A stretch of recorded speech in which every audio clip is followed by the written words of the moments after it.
Everyone, so for All Mankind Season 5 Episode 7 finally delivers the kind of tension and large-scale ambition fans have been missing.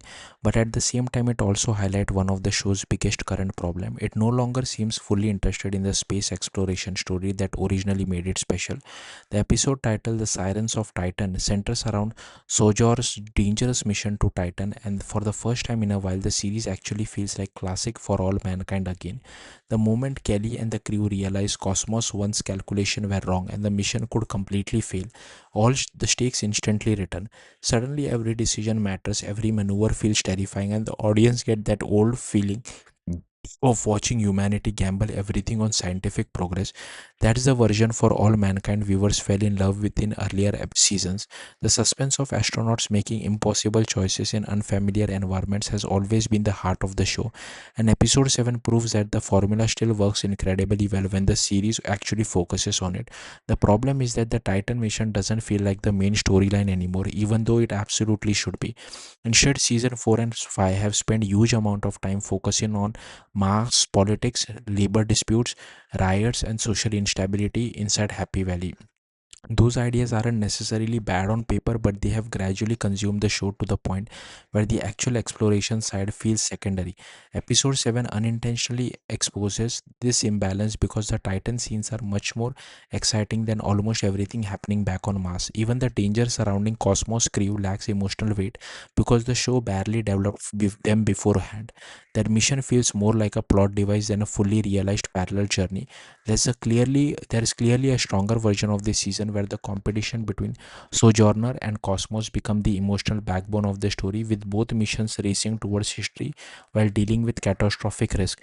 Instead, the show keeps cutting back to increasingly exhausting political drama on Mars.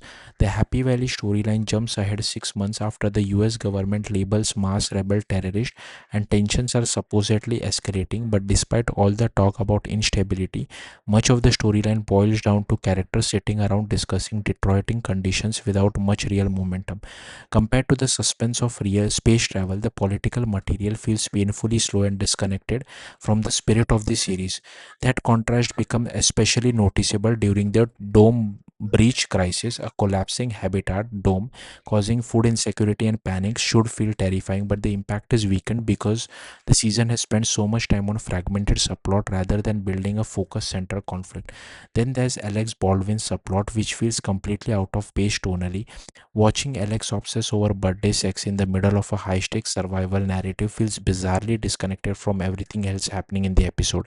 Instead of adding emotional realism, it makes the season feel unfocused, almost like it's trying to juggle a teen drama alongside an interplanetary crisis.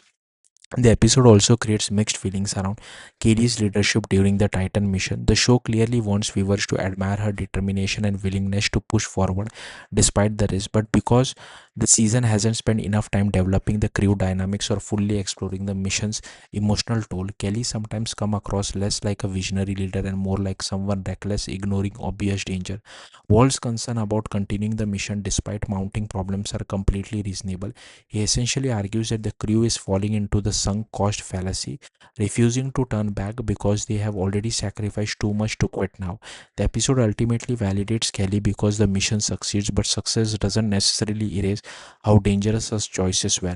Still, despite all its flaws, the Sirens of Titan stand out as one of the strongest episodes of season 5 because it briefly reminds viewers what For All Mankind is supposed to be about: the excitement of exploration, the terror of pushing human limits, and the emotional intensity of scientific discovery, all written whenever the story leaves mass politics behind and focuses on the mission itself. Ironically, episode 7 succeeds most by proving how badly the show needs to simplify its priorities. The Titan mission should have been the emotional and narrative center of the entire season, with everything else orbiting around it. Instead, the show keeps getting distracted by political storylines and side plots that rarely feel as compelling as watching humanity risk everything to reach another world.